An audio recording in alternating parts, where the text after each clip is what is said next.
So, it's, and there's a lot of organizations doing, sort of trying to hold this company and other companies like it to account who sell internationally and don't seem to pay attention to the consequences. There's also a group of Mexican journalists who are pursuing a lawsuit in Israel against NSO Group, and one of the lawyers involved in that, there was news just broke recently that he had also been surveilled through an exploit sent over a WhatsApp call, which is, you should all update. This is, I mean, I don't want to blow that. I mean, a very, very tiny minority of people were sort of ever targeted using this exploit, but everybody should all update their WhatsApp settings and keep your phone settings up to date generally as a good security precaution.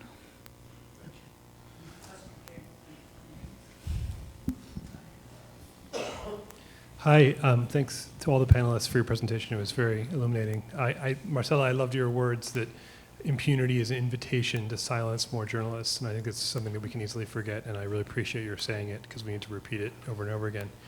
I've worked as a journalist in Mexico for a couple years, and I wanted to ask a question about something that you brought up initially, Marcella, which is the environment under the new president, López Obrador, and kind of what, we talked a little bit about sort of, you mentioned a few of the things that he's said in public that are sort of antagonistic towards journalists.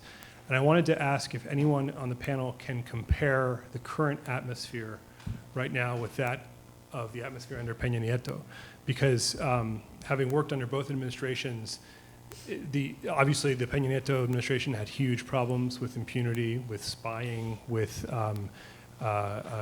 unsolved crimes that kind of opened the door, as you said, to more violence and more harassment of journalists. But there was not as much in the way of direct public confrontation of the free press as there is right now under López Obrador. And that's kind of, I had two parts to my question. One is, could you please compare, do you think we're moving in the right direction or getting to a more dangerous place for journalists right now under the current environment?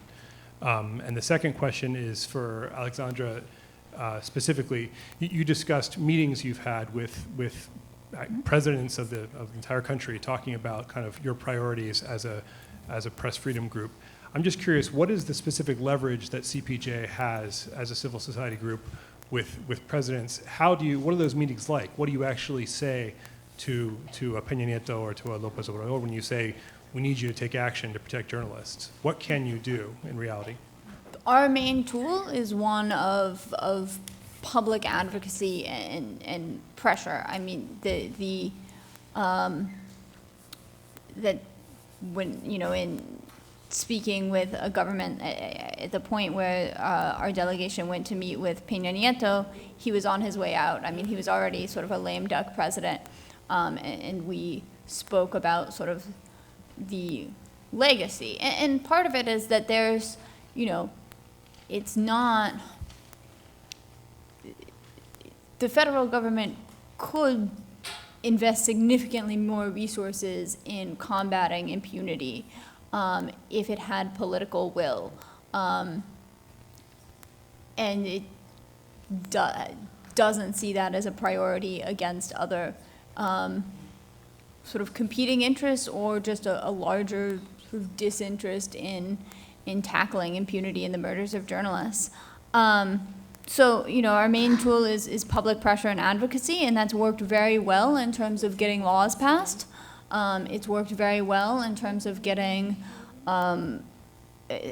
institutions like the Federal Protection Mechanism, which has done, I mean, the mechanism is imperfect, it's highly flawed, it has an issue with sort of a broader issue of trust within the journalistic community. It has certain inefficiencies. It doesn't always work well with the special prosecutor's office, but it's also done an incredible amount for a number of individual journalists in terms of relocating them out of situations of imminent violence. So in terms of laws and the creation of institutions, I think public pressure and international pressure, in particular in Mexico, has been effective. But when it comes to sort of getting systems to function at the best of their ability, and in particular when it comes to the issue of impunity, to be honest, I mean, the crisis of impunity has continued unabated, despite actions from organizations like CPJ and many other civil society organizations. And in spite of the fact that it is one of the biggest sort of, I think civil society has been very successful in tying this crisis of impunity to Mexico's image abroad. And the Mexican government has traditionally cared significantly about their international image, but it hasn't, it still hasn't tipped the scales in terms of really changing the situation on the ground when it comes to investigations of murders of journalists. There have been some inklings of progress under the new special prosecutor, but in many ways they've also been undermined by the surveillance scandal. Now we are receiving a lot of attacks in social media, that if you go and ask something in his daily conference, immediately, like, you receive a lot of insults and people like who tell you, like, you go away from the country, stupid, and you're like, okay, sorry. But at the other hand, with Peña Nieto, like, he infected our phones with Pegasus, no? So like, it's like really different. But now we feel, I don't know, we feel really dangerous that in the daily conference that millions of people are following by YouTube and the social networks, and in some TV station they repeat and repeat. He's always like, not always, but almost every 3 days he attacked the press, no? And he say like, oh yes, yes. That you are against, the journalists are against him. Some newspapers, Reforma is like the worst, like the enemy now. But Animal Político, if they investigate that some of the ministers are lying, and he said in front of the people like, oh no, you're bad and you're my enemies. So we are alarmed, and we feel that he's inviting many people to just do the same with journalists, no? And we start looking, for example, some presidentes municipales, no? Some alcaldes, yes, some municipal authorities, that they feel like, if the president daily is in TV doing this, why the other people can't? And the journalists who cover this conference, they say that sometimes they go out from the National Palace and the people start attacking them, or taxi drivers like telling like, you are liars, or if they go to eat tacos, they're like, oh, I saw you in the TV and you was the one who tried to pretend to put a trap to the president. So, because there are a community of YouTubers who film this program or this transmission, and then they create some programs and they circulate like the face of the journalists and what your social networks, and then they say to the people, yeah, you have to attack this journalist because he's the enemy. So we have seen many of these, and also Andrés Manuel, the president, one day in one of these conferences, he said that we journalists have to well behave. If not, we will know the consequences, no? And he said like, but it's not me, it's el pueblo, no? The people will attack you. And we were like, come on, this is an invitation to attack.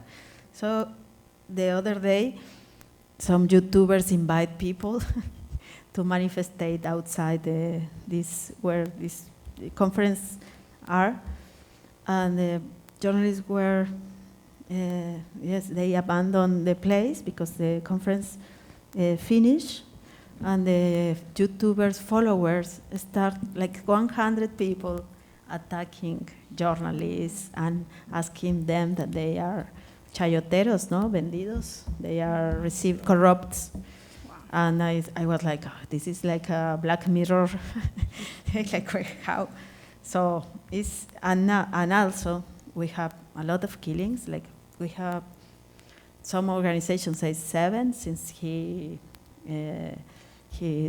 administration started since December, others count 10, and we have a lot of medias who has just fired a lot of journalists, like hundreds of journalists are unemployed because the government say that they will change all this publicity, all the publicity agreements. So preventive, many media companies, they decide to just fire journalists.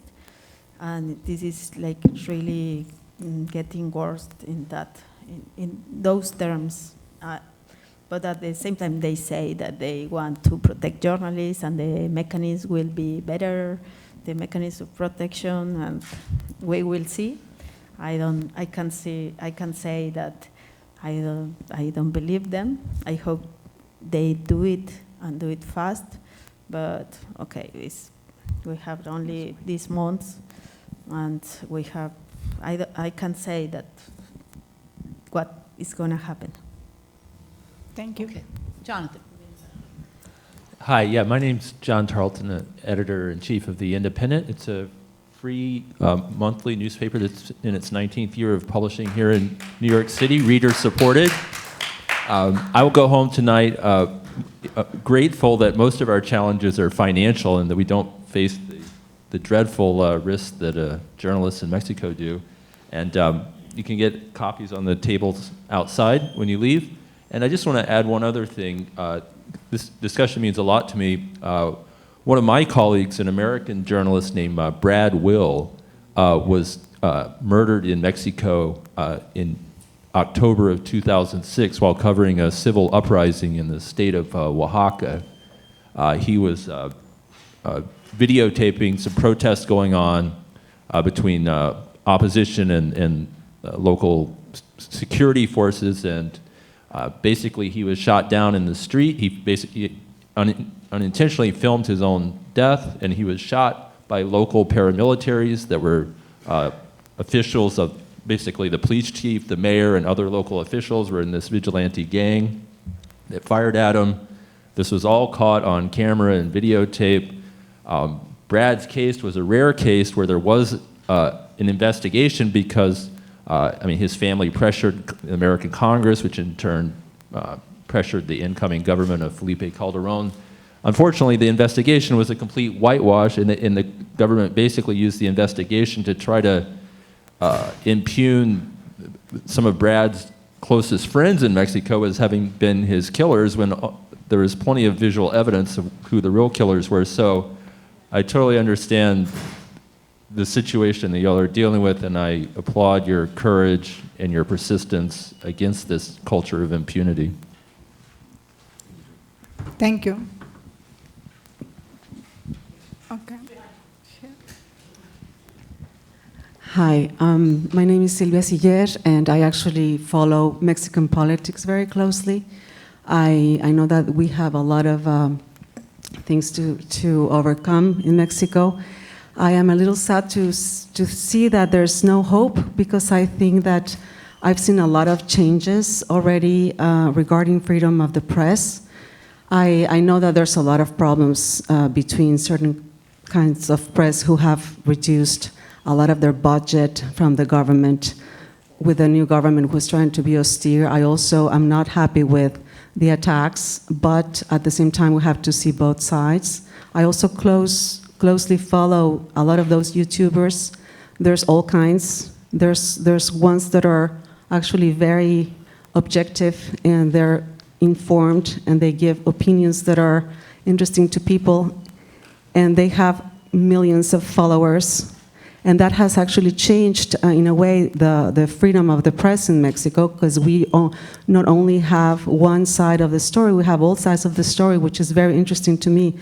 La Mañanera de Obrador also, 2 days ago, I think there was this journalist who was not one of the big agencies. He was from Chetumal. He told his story of danger. He was threatened. And frankly, I've never seen anything before in Mexico where you could talk to the president and tell him, I am threatened. And, you know, of course, there's no Superman here. There's no one person who's going to solve the problems of all the country. I think it's a constant work of all of us. And I would like to be a little bit more hopeful. I think it's early still. I know that we are not going to solve the problems of Mexico. But I see a difference between the previous governments in terms of impunity and the will of this government. I think we're also in this immediate wanting results mode. You know, we just a click for everything, and we also expect this kind of change so fast in Mexico. We're eager to see the change. And I just don't want to leave the room with such a pessimistic view of how things are in Mexico, but I just wanted to comment on that and see what you think about the balance of all kinds of media that are happening now in Mexico. Thank you. I think I am optimistic about some of the rhetoric about press freedom, some of the interactions directly with journalists who've been affected, and a lot of the investments in the federal protection mechanism. Like Marcela said, it's too early to tell, but there has been a great deal of attention, at least paid, to the federal protection mechanism. I think one of the tests will be, we've already seen a number of journalists lose their jobs because of potential cuts in government advertising or threatened cuts in government advertising. I think one test will be there have been civil society initiatives around creating clear and transparent regulation of how government advertising is disseminated, and that proposal is sitting in, it's been proposed, but it hasn't gone through Congress, and so that will be one sort of interesting test. We're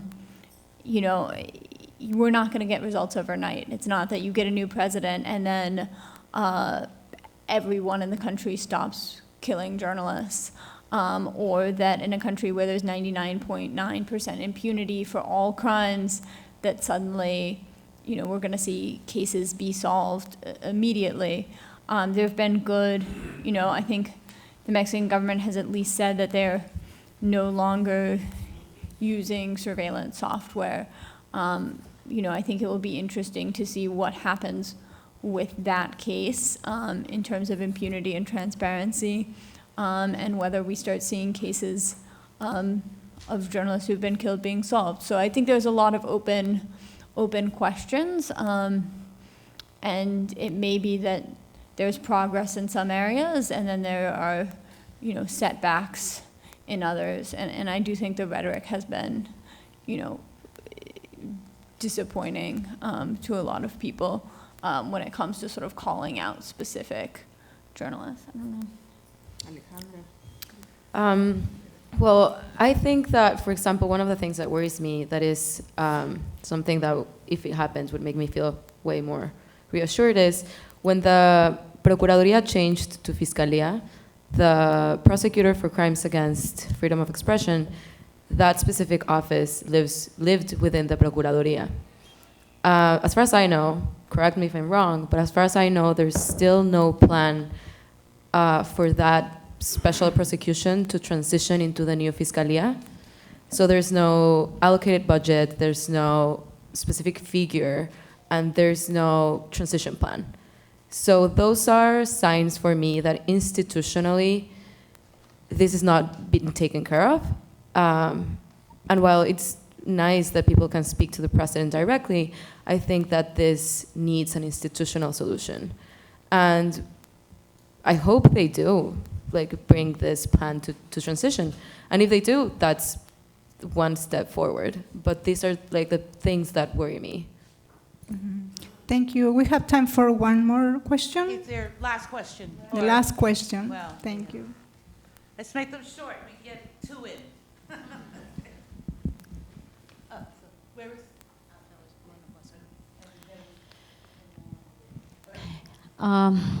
I cannot thank you enough. You make us very proud as journalists. It's very hard to work in the under the circumstances that you're working, and I cannot even imagine them. I just wanted to mention that because nothing seems to work the way it used to work in the world. If you had thought of different approaches and different solutions, and I was thinking about maybe Marcela was saying that, for example, many of the relatives of the victims look for journalists in order to prevent the crimes, right? So they really look for you, they really need you.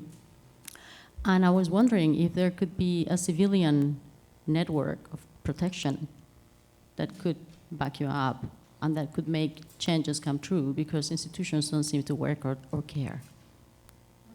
Thank you. Like the activists. Yeah. Yes, yes, sometimes, okay, all these years we have seen that many victims of violence, like the survivors, come to and look for a journalist to explain what happened and try to publish. Not always, not in many cases, and not all the journalists are like sensitive with this. But even sometimes when we publish like the worst atrocities, it's like people normalize the violence and that nothing happened. And like covering all this brutality, like so many years, many times for us journalists, it's like, and with the families, it's like we feel like nobody is listening, like this feeling of loneliness, like nobody cares. And that makes difficult sometimes, like, okay, you have to go and cover again, and you don't know if somebody will, if this, yes, you don't know if this, somebody will notice about the new massacre. So sometimes yes, we have talked about create something and articulate, but I think it's kind of difficult, and all the people are overwhelmed, like the psychologists, the lawyers, the victims, the defenders. Sometimes we do some kind of trainings together or some kind of workshops, and you feel like all this isolation and all this pain, and everybody trying to deal with this in different ways. And sometimes we go together and we talk, and we talk about how we can do that these things matter, because it seems that nothing matters. It's difficult. The other day I read an investigation of an academic, Andrea Scherker, I don't know, from he worked in El CIDE, and in the investigation that he did in encuesta, the pulse, The survey. the survey, like the 10% of the people feel some kind of solidarity of the victims. The 10% in the whole the whole public, the people who was consulted. So, and sometimes we can see it, for example, when the 43 students were disappeared, it was strange because yes, it was really impactful, that news, but then many people came and say like, oh, the people is disappearing in Mexico. And for the people it was new, and we were like, come on, we have been like 10 years repeating that we have a lot of people disappear, or that 72 migrants were killed, and this massacre happened, and this and this. And when this happened, like even the families of the other missing one, they were like, come on, like the people is just now realizing all the things that we are daily trying to say. So it's difficult that, and I don't know I don't know the answer. It's good thing that now the new government is talking in public about the mass graves, about the disappearance, about the victims. They say that they will do something, and sometimes el subsecretario Encinas, he go and with the families to excavate, to looking for some of these graves and these bones, and looking for people. But I can see in terms of money that they are really, they have goodwill, but I can see with money and with people and with all the resources that they really feel this commitment with the victims. And I can see that that there is a goodwill to solve the 43 students case. But with the other 43,000 people, it's not clear the same promise of that they will really take care of this. And so I don't know. We are in these months. It's kind of difficult because we are like saying, okay, we are living the consequences of all the corruption and the impunity and from the other years.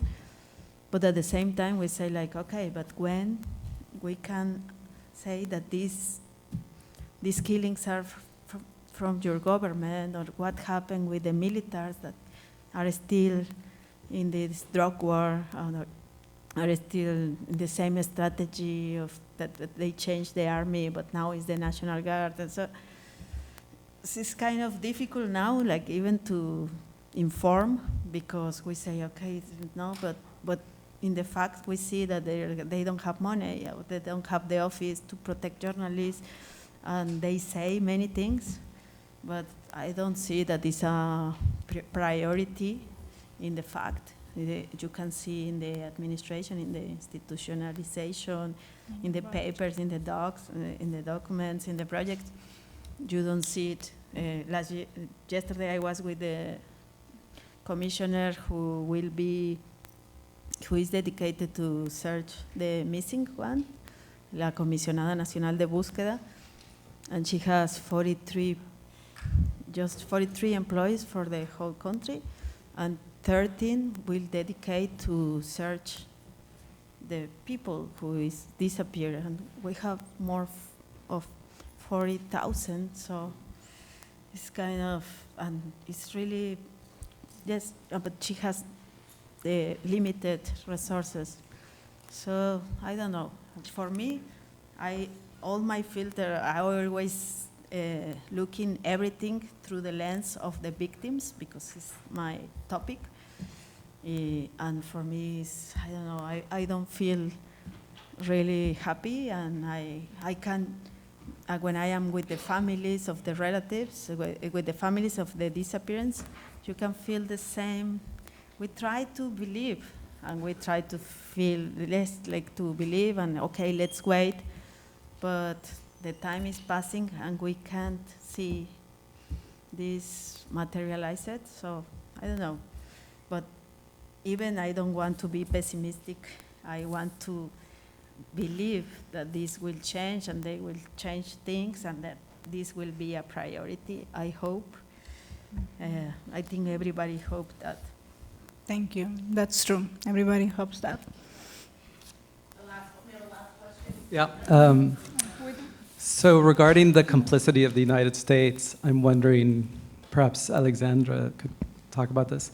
How much pressure is there on the United States? And I'm thinking regarding specifically regarding the guns.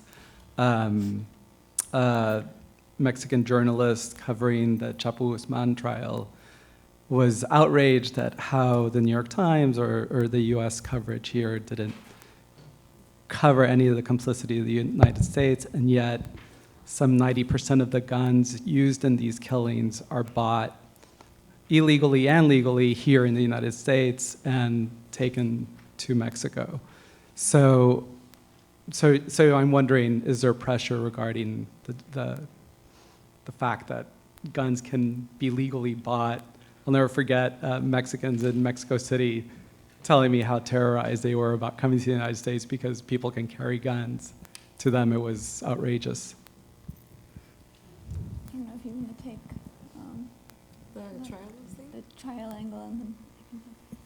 Sure, about the trial and the complicity. One of the things that was very notorious during the trial was the sheer amount of things that were redacted from the documents and just sealed from the court and the public that we were able to report on, and that the jury was able to hear, and that they were entered into like the public in general. And a lot of what was kept out of sight was the US involvement. So, for example, at one point there was a financial expert who used to work with General Prosecutor Medina Mora in Mexico, advising him. And he was testifying about how drug cartels often launder money and move money around from country to country. And one of the defense attorneys wanted to ask about this very famous operation, Rápido y Furioso, in which guns were sent to Mexico with the knowledge of the prosecutor. And immediately the judge, well, the prosecutor objected, and the judge held the objection. So, like, those topics weren't touched during the trial. And I don't know if you want to say more. I think more broadly, it is the U.S. market for drugs and the U.S. war on drugs that was instrumental in sparking the massive drug war in Mexico that has led to tens of thousands of deaths. And many of those murders were committed with guns produced in the United States. At the same time, I think, one of the elements that the Chapo Guzman trial illustrates is that the U.S. pursued a strategy of going after kingpins in Mexico, which has done nothing to reduce violence, and in many cases has actually made it worse, where you have smaller competing criminal groups, and it's caused an increase in violence. So, is there U.S. complicity in what we see in Mexico? Absolutely. And in the extraditions, I always think, and I don't know, it's sad and I think it's unfair that here they only ask to these people about the drugs and the money and the business, and they never ask about their killings, their massacres, their disappearance.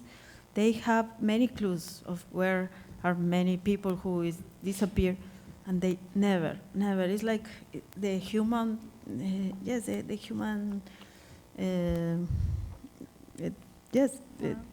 fact is not in this in these cases, and we lose many when these people they are extradited.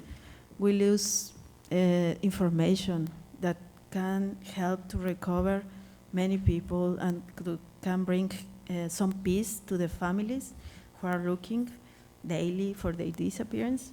But it's not part of the deal, it's not part of the judge and the questionnaires, and it's really disappointing because these families will condemn the whole life to continue going and trying to look for their relatives who are missing. And I don't know what we can do about this, because it's not human and it's like really cruel that these things happen. Thank you. Thank you to all of you.